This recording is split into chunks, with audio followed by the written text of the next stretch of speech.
আমাদের বাড়ি বিশ্বকর্মা পুজো, তাই আমরা সবাই মিলে চলে যাচ্ছি বিশ্বকর্মা ঠাকুর আনতে। তো অলমোস্ট চলেই এসেছি যেখানে আমাদের বিশ্বকর্মা ঠাকুর আমরা বানাতে দিয়েছি। দেখুন এখানে কত দুর্গা ঠাকুর। এবছর বিশ্বকর্মা পুজো আর দুর্গা পুজোর 1.5 মাস গ্যাপ দিয়ে পড়ে গেছে, সেই জন্য কেউ না বিশ্বকর্মা ঠাকুর বানাতে চাইছে না। তাই এদেরকে 1 মাস আগে থেকে আমাদেরকে অর্ডার দিতে হয়েছে, কারণ প্রত্যেক বছর আমি এদের থেকে আমরা বিশ্বকর্মা ঠাকুর নিয়ে যাই। তো ওরা স্পেশালভাবে আমাদের জন্য বানিয়ে দিচ্ছে। এটাই সেই আমাদের বিশ্বকর্মা ঠাকুর। তো আমাদের 1 বছর পর উনি আসছেন আমাদের ঘরে। তো এবছর কারণ আগের বছর আমার নিজেদের প্রিয় মানুষ দাদুকে হারিয়েছি, তাই 1 বছর কমপ্লিট হওয়ার পর আমাদের বিশ্বকর্মা ঠাকুর আসছে। তো অলমোস্ট ওরা অনেক কষ্ট করে ঠাকুরটাকে আমাদের গাড়িতে তুলে দিয়েছে। এবার আমরা বাড়ির উদ্দেশ্যে রওনা হব।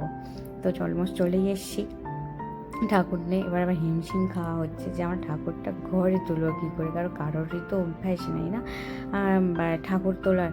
তো অনেক কষ্ট করছে যে কীভাবে, প্ল্যানিংও করছে যে কীভাবে তুলবো।